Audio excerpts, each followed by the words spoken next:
12। देखिए जरा इसको भी देख लीजिए, बढ़िया है। 2 insulated charge copper spheres A and B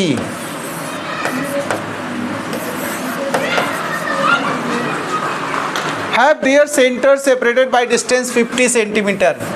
ये जो सेपरेशन है वो 50 सेंटीमीटर है।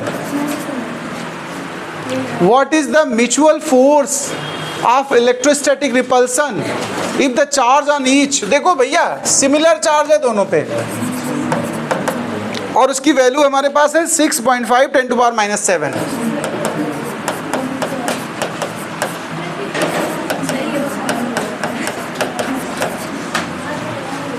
The radii of A and B are negligible compare to distance.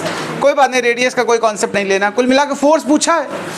तो फोर्स तो आपको पता है Q1 है, Q2 है, R है। तो फोर्स के लिए क्या करते हो बताओ भाई, K Q1 Q2 by R square. K की वैल्यू 9 × 10⁻⁹, Q1 Q2 6.5 10⁻⁻⁷, उसका भी स्क्वायर कर लो। सेपरेशन देखो 50 सेंटीमीटर भैया, मीटर में कन्वर्ट कर लो इसको, तो चाहे तो 50 कर दो या 0.50, जो तुम्हें अच्छा लगे। एक काम करो 50 लिख लेते हैं, 50 और 10⁻⁻², उसका हमने कर दिया स्क्वायर। तो यहाँ से तो तुम्हारा क्या निकल आएगा, फोर्स। फर्स्ट पार्ट में अभी कैलकुलेशन करेंगे हम लोग, सेकेंड पार्ट की और बात करते हैं। What is the force of repulsion if each sphere is charge double. Please charge को हमें डबल करना है और डिस्टेंस को क्या करना है, हाफ।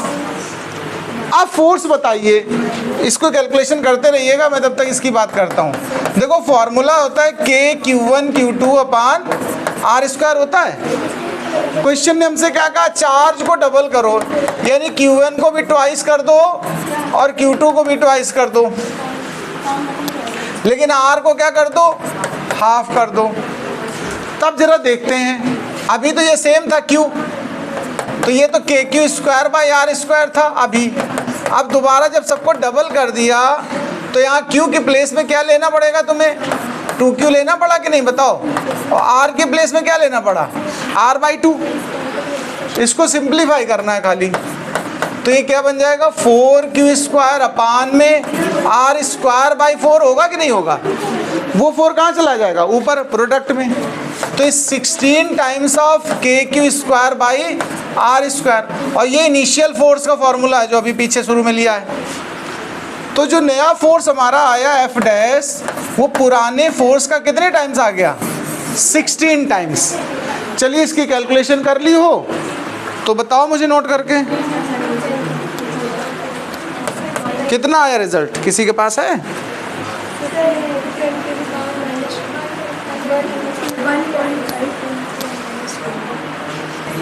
तो चलिए कैलकुलेशन करने के बाद ये रिजल्ट आ चुका है फोर्स का। और ये इस क्वेश्चन को नोट करिए, फिर हम लोग अगले क्वेश्चन 13 पे बात करेंगे। क्वेश्चन को नोट कर लो जरा इसको।